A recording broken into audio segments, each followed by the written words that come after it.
Okay, so today I'm going to be talking to Brian Long, and Brian is creative director at Motion Design Studio, Nifty Studio, and I found him on a podcast, and he was demonstrating how he's been using AI to make his business kind of more productive. I think that's what we'd call it, rather than the generating AI images and doing the creative work. I feel like you've been more doing the AI operations side of it. Is that right, Brian? Yeah, that's exactly right.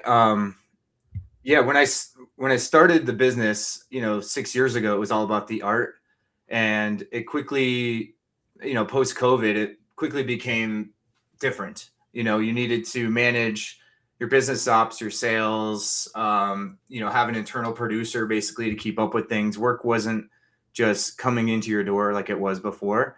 So, I kind of got bogged down, and then with the AI, race taking off and accelerating at a hockey stick pace at this point, everybody wants things faster. And so for me, I had to figure out how to get faster and still stay small and lean. And then when these new tools started coming out, I started trying to figure out ways that I could create efficiencies internally. So, just creating my own sales team, my own ops team, my own dashboard where I have a source of truth, things like that. And I feel like just recently, just this year, all these tools have kind of been available to people like me. I'm not a coder, I'm a builder. I build things in CGI and art. And so this is the first time where I have this like sandbox of tools where I can kind of envision something and create it. And it's been a wild ride so far. Yeah. Yeah, I think like from my perspective, like AI, like agentic AI, or maybe even the coding part of it that you were like hinting about, basically, um, got really good about 6 months ago. And that's just opened up the door to people that can't code, and then there's this layering in of kind of automation and agentic AI. So it was really interesting to see how you'd built this kind of dashboard that you demonstrated in the other call. So I really wanted to chat about that. Like, this will be the theme of the call. Like, how are you using AI, and like how is it making you productive? Like, maybe the dashboard's a good place to start.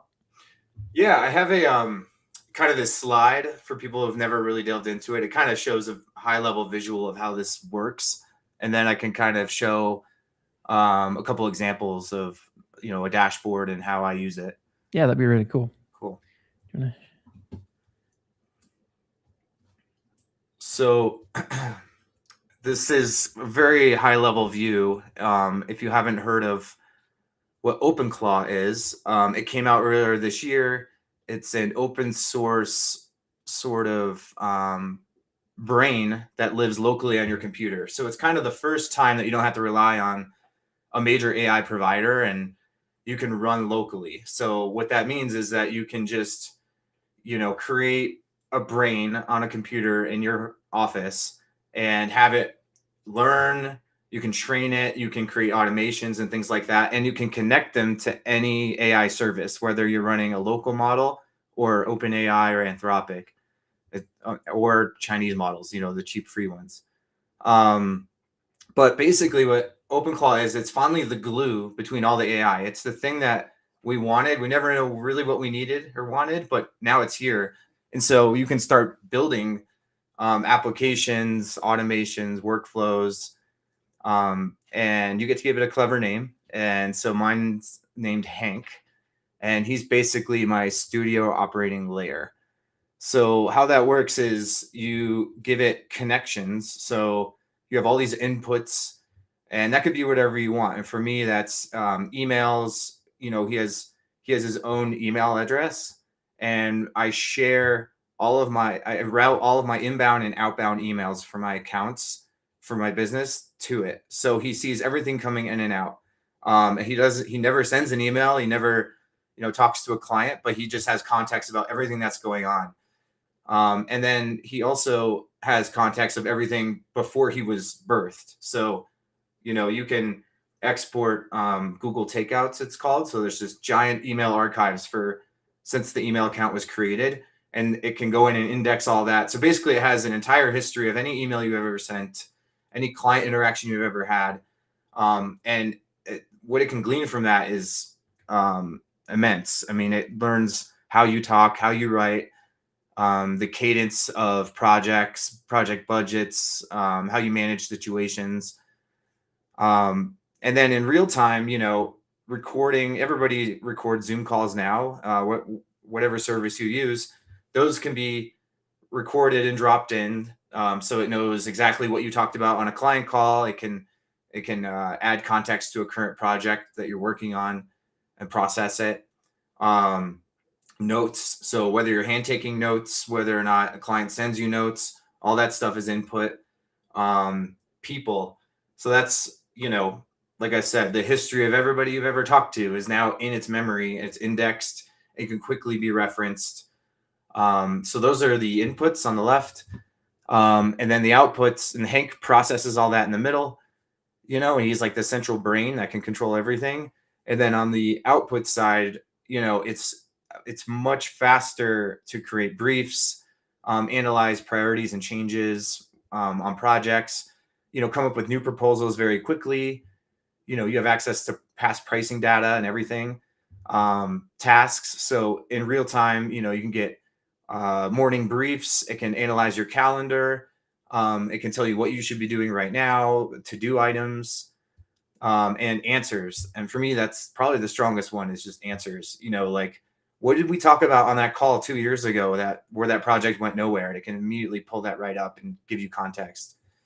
So some of the things that I have it connected to and that it can do, it can basically connect to anything that has an API, and even not. So it can, almost every piece of software on the internet has API backend. So you can ask it, hey, connect to Gmail for me. And it'll be like, cool, give me access. Here you go. So Gmail, Drive, Discord, Slack, my mission control, my CRM, my leads, research, outflow, project notes, all these things. And why that matters, and why it's different now, is because the models change all the time. So they're constantly changing their rules and regulations about how you're supposed to use their models, their credits, tokens, things like that. Apps always change, but what I'm developing now and what people are doing is you're developing that persistent memory, working memory. So I have a computer now that is Hank, and he has this memory that's ever getting bigger, and I'm just kind of molding it, and it's becoming like a second version of me, and that'll never get lost now. So it's, even if AI flicks a switch and gets shut down, I still have this on a hard drive over there. Everything I've developed can be plugged into a new system whenever that comes out. So I'm never really, I feel like this is the first time ever where you're building on yourself and you're not just going to get lost in a chat GPT's context after a few hours. So that's been really exciting. Luke, you still there?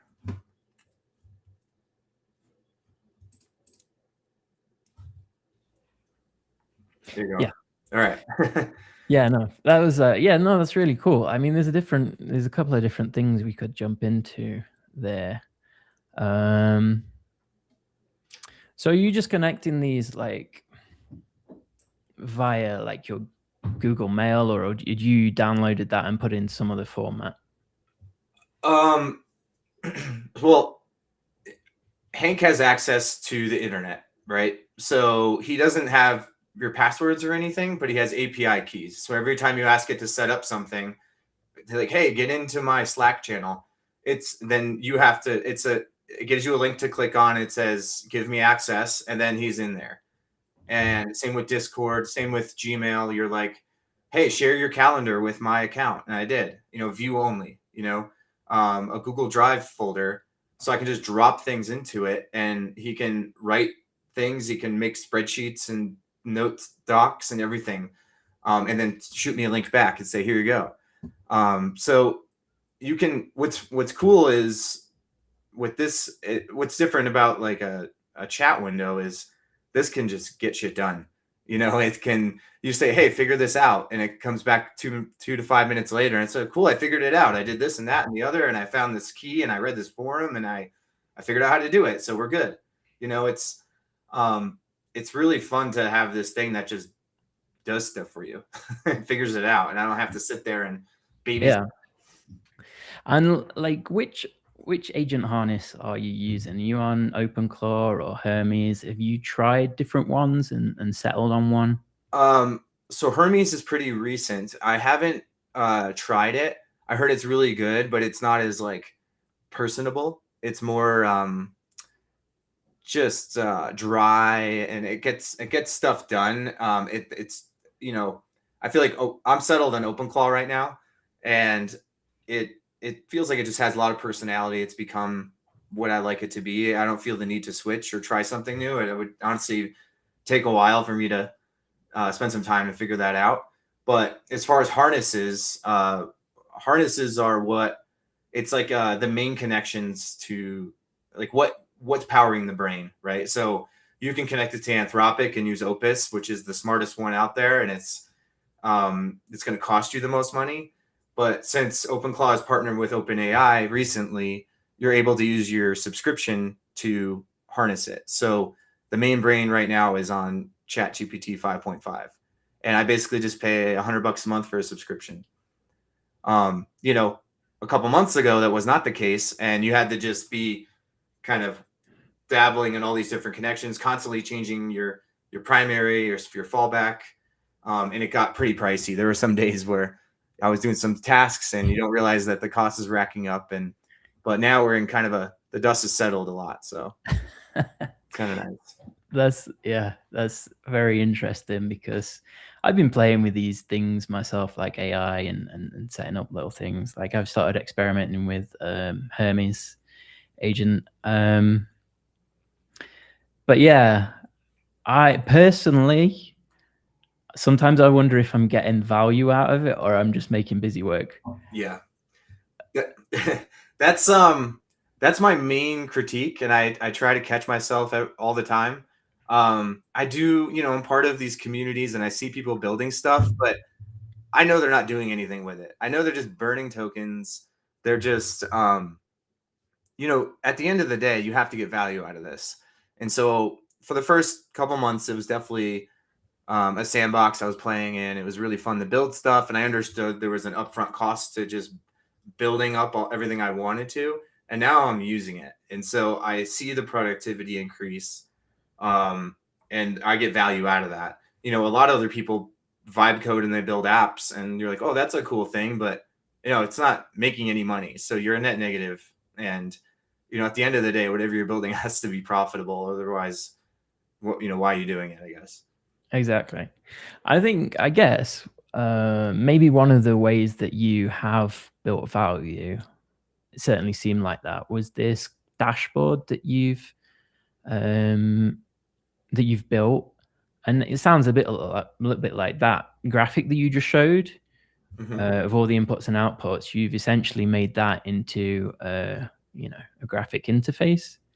Is that right? Can you tell us a little bit more about what that does for you, how you find value in it? Yeah.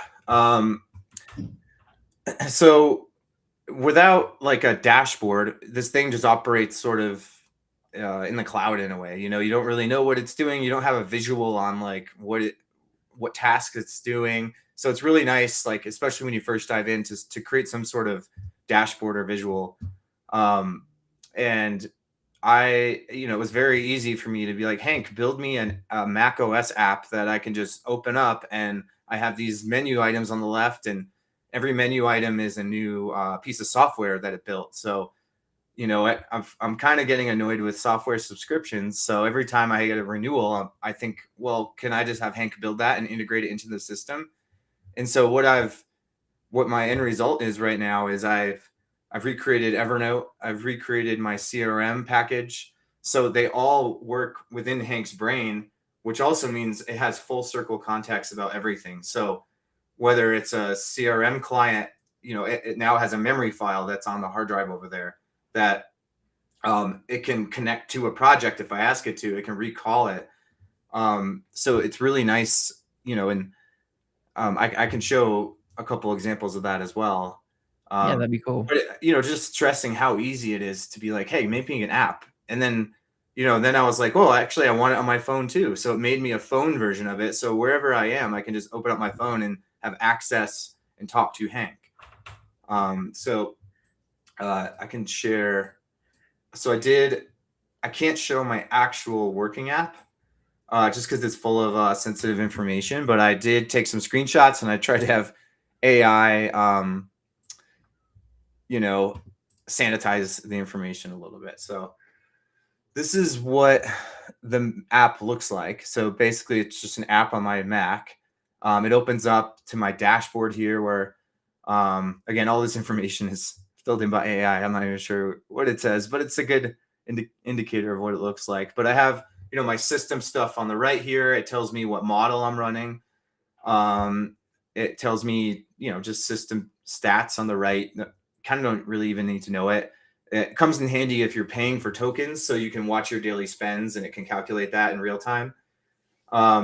This is my source of truth. So I open it every day. I have a morning brief. I see what projects are on my table, what my action items are, what's on my calendar, things that need attention. It will make decisions and then put them in there for me. It every couple hours, it will reanalyze everything that's going on and update this. So it's really nice, like, source of truth. And, you don't have to rely on it down to the last detail. You still have to kind of use your own calendar and use your own brain. But, it is really like, often you log in, you're like, oh, I forgot I had to do that. I forgot to send that invoice. Thanks for reminding me, So that's, if you look on the left here, these are my menu items. They're basically each kind of a piece of software. And I don't think these are in order here, but this is kind of, this did say Hank, but it turned it to Jordan. But this is like kind of how it works is you have this high level brain operator, which is Jordan in this case. And then you have like your studio ops, your creative stuff. And these are all kind of different agents with different set of instructions. So, when this is really humming and singing really well and working, Hank will delegate tasks to the best thing, because sometimes Codex or Anthropic is better at doing one of these tasks. And each one of these agents has its own memory file. So, in a perfect world, you have this huge system built just like a company organization, and each one has their own task and they each report to each other their findings. So for example, again, this is not the right text in here, but I have a e-commerce company and I have one of these sections is for that. So it analyzes analytics. It makes meta ads for me. It analyzes the SEO on the pages and the optimization. And each one of those full circle talks to each other and figures out how to optimize and make sales. So it's really cool to like have these things working together and self-checking and self-reporting. Yeah. And some people have really big systems built out like this. I mean, that's the multi-agent dream, to all work like that. I mean, for me, I think like theoretically, like this concept's clear. Like you have an agent and they spin up sub agents that are doing tasks. But like when it comes down to it, like if you wanted to speak to that agent directly, could you, or are these just kind of like? It's mine is in a perfect world. If I had it set up proper, yes. But right now it's more just like a visual of like how it would work, because I'm only on the ChatGPT subscription. But I do have friends that have made very strict, instruction sets. And basically, you're making a job listing for each agent. So this is your job, this is your task, this is who you report to, and you don't overstep. So this is the only person you can talk to. So you're saying like you can only talk to this agent who's your boss, and then he'll tell you what to do next. So in theory, once this is working really well, you could. That's how I have it built out, but I haven't really been using it like that. Yeah, because I mean, theoretically for me, like, because like we've got the agent harness, this is the layer above, and then we've got whatever model you choose to operate. So then like I'm imagining like these are just really little tabs that are opening up in kind of ChatGPT, and each one's like a different chat Is Mhm. that not right, or is that? Sort of. So let me find there's a screenshot of Discord. So my main communication means is through Discord. I was using Slack, but I like how you can make folders and channels and stuff in here. So if you look at, again, these are all not the right titles, but there's different agents in here. So there's different, dev tools. I have my, again, this isn't the right labeling, but I do have like my chief of staff up here, Hank, and he is my master one. And then underneath each one, I have project manager. I have my new business idea manager, my CRM manager, and all of those are basically what you're seeing in that department tree. So they do have, in a way, each one of these channels does have its own memory file. So, and they can each cross-reference each other. So it is a nice way to like keep it organized. It kind of feels like a Chat GPT style chat, but it's way more powerful because they can all cross-reference and they're all saving memory as they go. So, if you look at some of these other tabs here, so like a vault, right? This is like the fourth menu item down in my mission control. This is a real-time view of the MD files, which are just simple text files. And it's constantly curating this. So each Discord channel has its own MD file, each active project, and this is where it just keeps all of its memory. It just keeps pouring it in.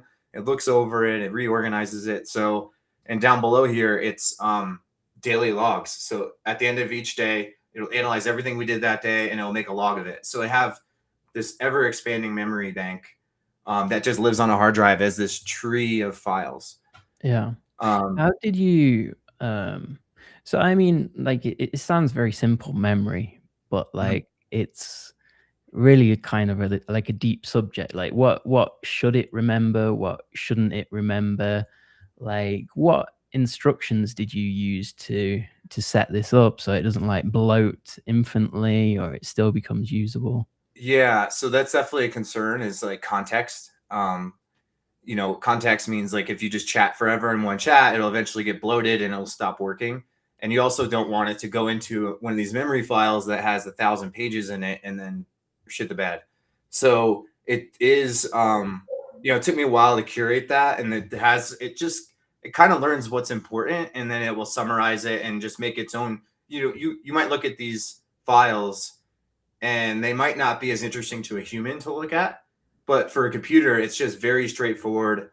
X, Y, and Z. This is what happened today. It's not full of bloat. It's not full of stuff. So it kind of it's basically like a giant index. So it doesn't have to read every file every time you ask it to search for something.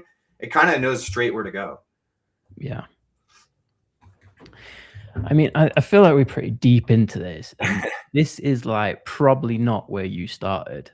Like, No. where did you like? How did you like find your way into it? I imagine it's something that's grown over time. It's got a little bit more complex. You've added layers and layers. Is that accurate? Yeah. So, and that's what I recommend for anyone is to start small.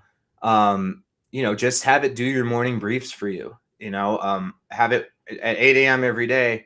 That's the beauty of OpenClaw in general is you can set automations and automated tasks and deep research things.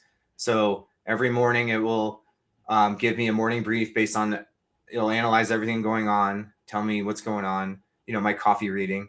And then maybe every Monday morning it's giving me a full weekly summary of everything that's going on in AI. So it gives me just a really tight summary. Went out in the middle of the night for a couple hours and maybe looked at 1,000 articles and 1,000 YouTube videos.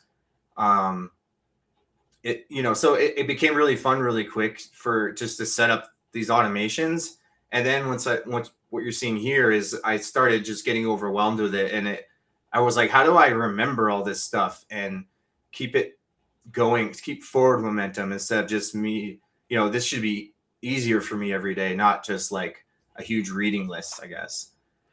Yeah. I think that's really important because like there's so much opportunity to create kind of compounding skills.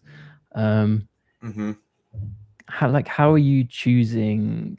Did it go a little bit awry at the start? Were you doing like flights of fancy or? Yeah. I definitely got down some rabbit holes, setting stuff up, and they're now deleted. Some of those menu tabs, but I really started honing in on like what makes me more productive. So, what did I do every day? I have to do sales. I have to track people on LinkedIn. I made this CRM just for me because the ones I was using, they're expensive, and then they had a lot of features that I didn't care about. All I cared about was my lead gen pipeline, finding the right people, so now it knows exactly the type of companies and positions at companies that I need to find. It gives me a list of people. It might have found 2,000. It whittles them down to 10 people every Monday morning, and it scores them. And then it puts them in here for me. And then I click this button. It opens up all their LinkedIn profiles, and it tells me what I should say to them based on who I am, how I talk, what position they're at the company, what experience they've had. So, that's what I used to do by hand before, and now I have it. I hate to say that AI is doing it for me, but it's getting me 90. It's doing all the stuff I would have done anyway, but I'm the one sending that message. I'm the one making sure that message is what I would say, you know? So for me, it was just trying to figure out efficiencies that I get. This saves me 3 hours a week right here, just this tab, Yeah. maybe more. So, it was, I still want to run my company. I still want to grow my company. And it was like, how do I do that? And I just have to work faster and more efficient. And this was just a way to do it, was to create systems to do that for me. I'm curious, how long did this CRM take to build? Probably a day. Is that a day of your time or a day of the agent's time? A day of my time, because you have to debug it, you have to try it, you have to use it, and you're like, well, that button doesn't work, fix it. Or when I click this, I want all these things to happen. Like when I click, there's a button up here called radar. So if I right now had some time this afternoon and I want 10 more people, I'll hit that button, and the agents will go to work. They'll do deep research. They might be gone for 30 minutes, and they'll find me 10 more people, and then I can continue my LinkedIn pursuits. That's so cool. Yeah. And I don't have a screenshot here, but I saw an example of a Chrome plugin that another company had, and I was like, why can't I get that too? So I asked Hank to make me a Chrome plugin that was wired up to this. So now when I go to LinkedIn, it lives in the page next to the person with all of their parameters in it. I could see all their profile information, all the research it's done. It's in their kind of bio next to their profile page. Where do you start with that? Are you are you briefing the agents, like you put together a brief for it, or are you starting with like a screenshot of something that work, like an old software that used to work? Yeah, screenshots are good. It's basically vibe coding. So you got to tell it what you want to make. You can show it examples. You can feed it art files, right? So I found a really nice pack of vector art that I liked, and I fed it in, and I was like, make the mission control look like this, so now it has a style to it. I think one thing too, maybe what you're asking is, in the early days, I was doing it all. I was typing in all of my prompts, and now what I do is, if I'm doing some high level thing, and I want, like, say if I want to build this CRM, I chat with ChatGPT for a while to figure out what I want to do, because it'll make you much better prompts. Having prompt AI is so much more powerful than you kind of typing as fast as you can and not giving it clear language, Yeah, that's cool. Was there more demos? I did. There's one cool thing I want to show, this one right here. But so like so what's super cool is all of these are full circle, right? So if I'm on a project, it knows the emails coming in and out. It puts it into, a Discord channel, so it has all of the memory for that project. And when I get off like a call, I drop the transcript into, or automatically drops the transcript into its shared drive folder. It sees it, it picks it up, it puts it right into my notes here. So it puts these like embed cards, which is super helpful. So I could see, oh, we had a call last week. This is the transcript. These are the action items. This is who was on the call. It's right in line with my notes. And it's like I would have to do that manually before. I would have to like, need a producer and summarize it and add it to a shared note doc. And it's all automated now. So, as soon as I get off a call, I know that's cooking and I can just move on to my next task. And it's just so nice to like have a clear head and not have to kind of constantly try to remember everything that's going on, especially if you have like 3 or 4 projects at once. Yeah. Is there any kind of mistakes that you've made with AI?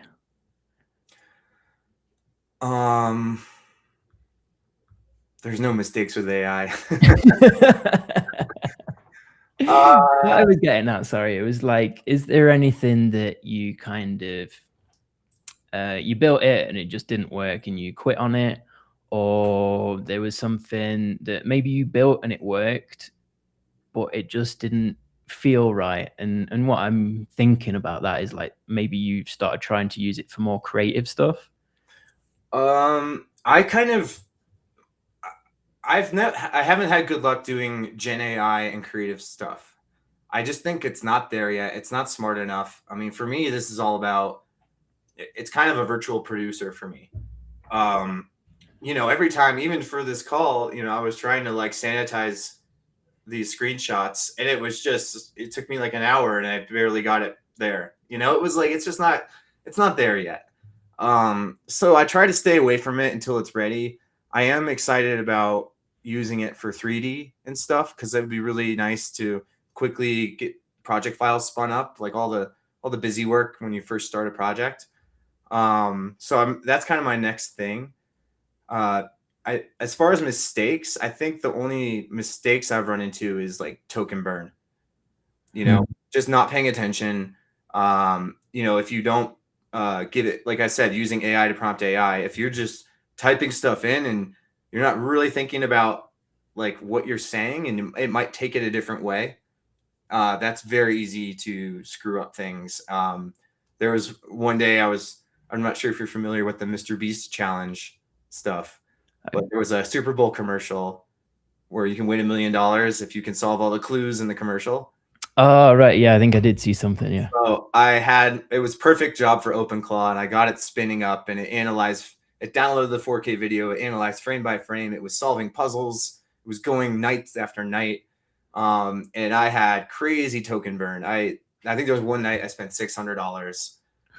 And that was kind of because I didn't know what I was doing back then, and I was just so excited, and it was just going, and it was like updating me every 5 minutes. It was like, I just solved this puzzle, moving on to the next. I made this rubric over here. I made, I'm documenting all my progress in this sheet over here and cross-referencing to the community, and it was very exciting. And at one point, I thought I was gonna win, but that's probably probably just my fantasy. But did you get close? Did you like? I actually, in all honesty, I think I was in the top tier of people. I think I had puzzles solved that the community hadn't solved yet. So I thought I was really close, and then at the end, everybody got stuck on like the last thing, and so then I realized it was a complete waste of money. I was kind of in the lead for a while, as far as I could tell, and then it got really. That's when I was like, I don't care how much this costs because I could win this, and but yeah, I mean that's the fun of it. You're just playing, and all I had to do was build this system and start figuring out how to work, and it is exciting. I mean, I'm sure you vibe code, and it's just very exciting to create things. Yeah, it is. I mean, another side of that is like you can like I don't think I've crossed that line yet. I'm still doing the kind of stuff where I'm probably wasting my own time. That's why it's great talking to you. Like, now I can start rebuilding software. Like, why don't I do that? And then you're getting the actual, financial benefits of it. And like, since you've changed to kind of the codex, have you ever hit the $100 limit? No. Yeah, like I'm using it on the free plan, and like with Anthropic, like every couple of 2-3 hours, you're like, you've hit your limit. Go away and wait. And like, Yeah. ChatGPT seems to be. I think Anthropic made a bad choice, when they stopped supporting OpenClaw.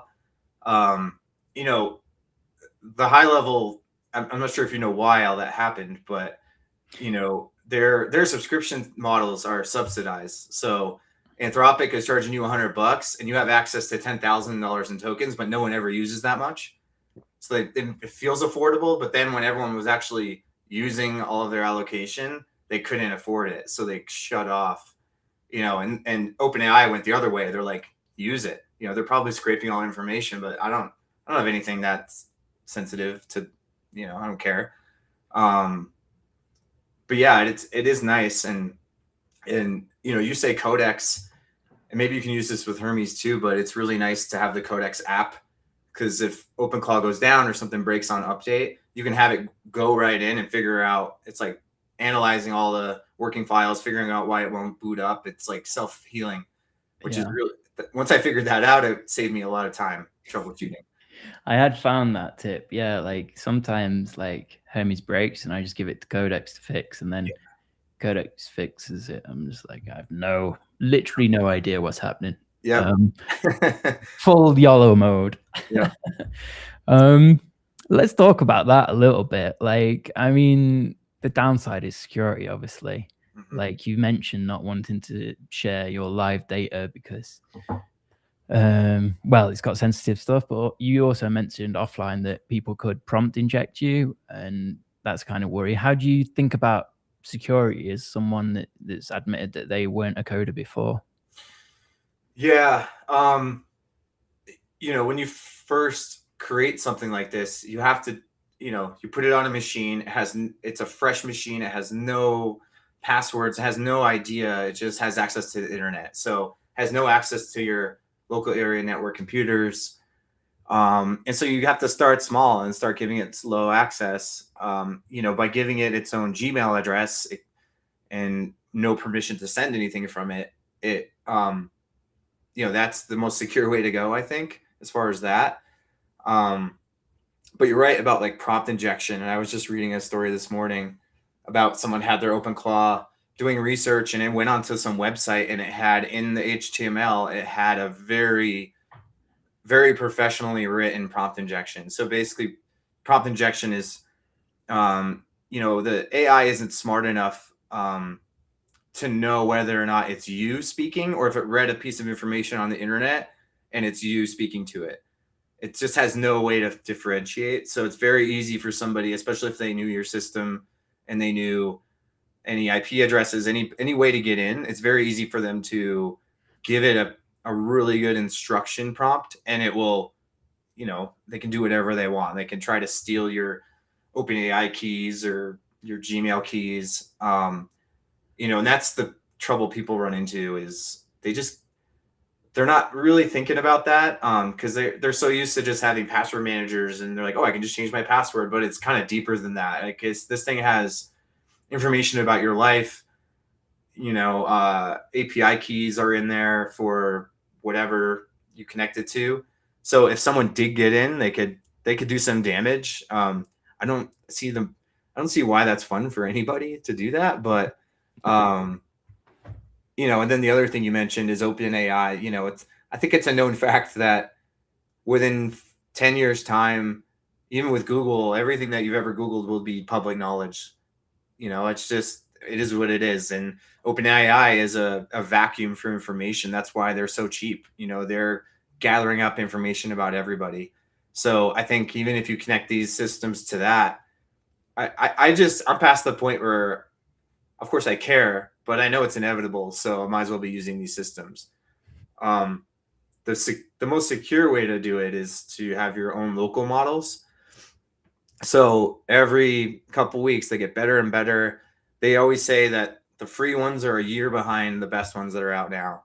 So by the end of the year, we'll have basically a free version of ChatGPT 5.5 that you can run on a local NVIDIA machine, and you don't have to have OpenAI or Anthropic. You can just run locally. So that's a huge plus for me because I have a render farm, 3D render farm full of NVIDIA cards.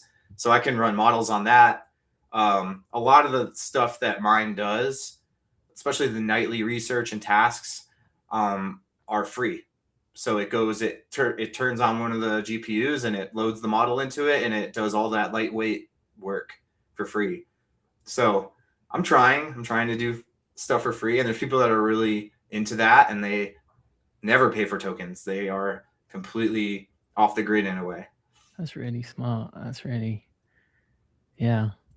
So I was going to ask you about token maxing. Like, this concept, for anyone that's not heard it, is that, like, you know, you get allocated so many amounts of tokens, and then when you go to sleep at night, you know, you should be hitting your limit because they should be kind of financially, like, you know, beneficial. So like any tokens you're letting go to waste are kind of, you know, you're throwing money away. And then there's the people get this anxiety about it, like, I'm not working hard enough, and or this kind of thing.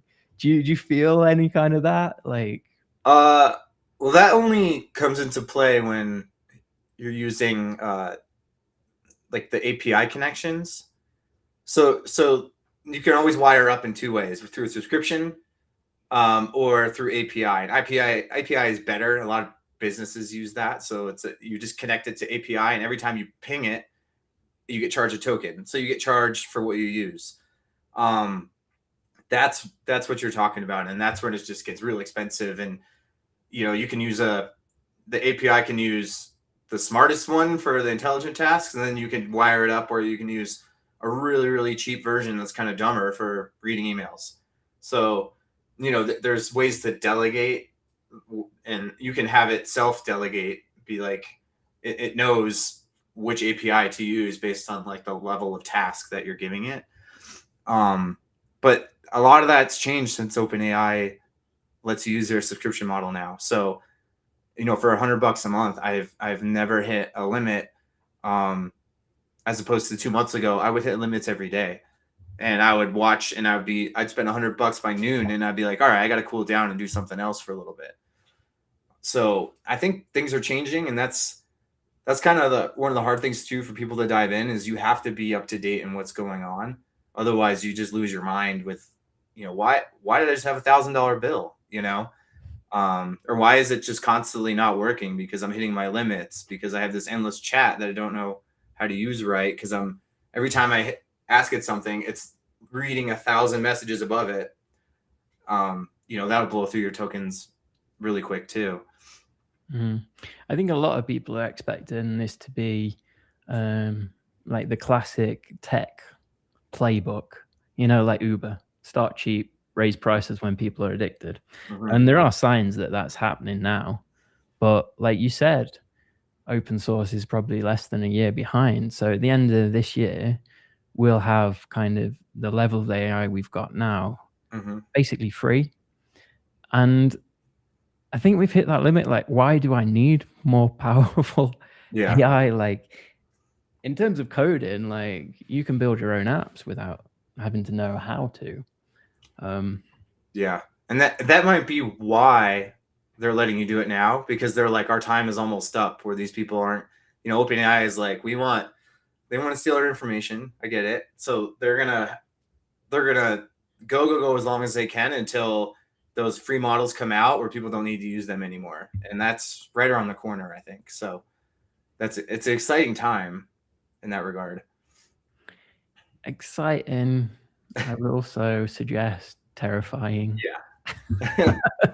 Oh, totally. Do you I mean, I think you've done a very good job of speaking about like the positive sides of AI. Like, it's very difficult for most creatives to kind of argue with, like, oh, this could go out, do research, and help me find leads that I could talk to and get more jobs. Like, but there is another side to it, obviously. There's the data that it's been trained on, for one.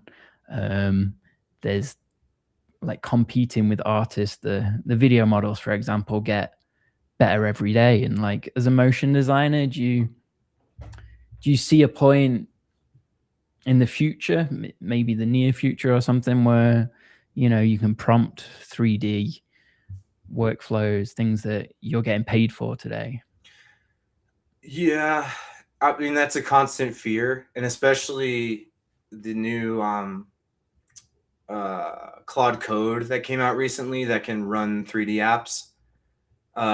You know, I don't think it'll ever replace the director level person. There's always got to be that human element, kind of guiding it, and I think that's becoming more and more prevalent. Like you can see that happening. Like people can't ship AI. You can't just prompt something and ship it and get paid for it, right? It has to have that human element, and I see it more and more as a tool. I am aware, and I do feel for the artists and the copyright stuff. I think what a lot of people don't understand is you can't legally ship something that you have created in Runway. Like you can't sell it for product. Like I have a friend who runs AI ad studio, and he makes like commercial ads for clients. But all of that stuff is from Gen AI. So like they made a character for I don't remember, like a plumbing company or something, like a squirrel, right?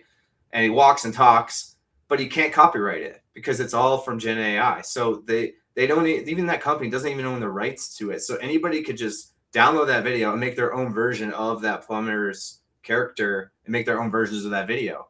So it's not, I don't see it ever. It's never going to cross. We're finally at that point where it just can't cross over. You might have heard the story about how Disney invested so much money into making their own AI systems to try to make shots for their new Pixar movie, but they couldn't do it because they couldn't use the tools that we're using because it had to be proprietary, which means they had to train the models on their own data, on their own library of, think of Disney, how much stuff they have. They couldn't make something good enough with all of the archives they had. So they gave up on it. So I don't know. There's all these different ways you could talk about it. And, I do see, I love it as a tool. And like I said, I'm going to start diving into, I see the value of it it can spin up 3D scenes for me really quickly. It can really quickly, with Meshy AI or Claude Code operating Blender, it can just make a 3D model of a church in 30 minutes, like a full on built from scratch as you prompt it. No, I want the pillars bigger. I want more piers in it. I want the altar to be like this. And that's super powerful. And, I do feel bad it gets rid of junior level work, but for me as like a senior artist, it's just really helpful for me to have these tools to do it. And I'm not sure if a lot of people are aware, but I get emails and recruiters hitting me up all the time to buy project files from me and to do $20 an hour fake project jobs. Have you heard of those? No. So there's all these companies now, and this is how they're getting that higher level. It's not just they're scraping the internet and stealing things. They want to see how you work and how you build your projects. So they want you to, Meta just did this. I think they hired 8,000 3D artists like earlier this year, and they pay you, I don't know, $75 an hour, and they screen record. They give you a fake project, like a full-on client project, but it's fake, and they screen record you working. So they know everything you're clicking on, how you're building your layers, like how they're just feeding it. So people are voluntarily feeding the system. That's kind of what I'm getting at. It's not that they're stealing anymore. It's getting to the level where they have to pay people for project files, work files, and to see them work. And so, I sort of shifted my mindset a little bit. People are willingly giving up their knowledge in a way now, which is scary. But that does kind of change the conversation a little bit. Yeah. When you get into the area of predicting how this is gonna pan out, it's gets a bit fuzzy. Like I lived through I was alive before the internet. I can remember that. Mm-hmm. And then no one predicted all the things that the internet, instigated, like Uber, again, for example, like an app that you order on your phone, like a taxi arrives. Like, no one was predicting that. Everyone thought it was like a magazine, an online magazine that you read. Like Reddit's still called the front page of the internet. Like it's got these magazine connotations. Yeah. I mean, I'm sure you feel it too, but I feel like the wave is now. You're surfing, the wave is building, and you can surf it or get off of it. So right now is like you're in paddle mode. That AI wave is happening, and I think you got to start building something. You got to learn things, or you're going to be left in the wake. I mean, it is that time right now. I've been following AI for since like the first version of what was it, Stable Diffusion dropped, and like I know how bad it was. I was like, oh god, this is going to get better and better. Yeah, I was like, this is something I need to pay attention to. But like I recently had a baby, like in January, just as kind of like the inflection of like, oh, now you can code anything. Oh, now there's agents. So I've been keeping up, but I still really feel behind, and I am like talking to you. Like I was like, look at the levels here. But yeah, like it's interesting because I feel like the tools both get more complex and simpler. Like, prompt engineering used to be a thing, but now it's kind of like, AI is clever enough to work out how to do it. Now it's like you have to give it the context and the structure behind it. So on one side, the models get smarter and things are easier to do, but also humans being humans, like they're going to build systems and complexities and stuff to just go deeper and get the most advantage out of it. So I do think that now is the time to jump in. It's still understandable.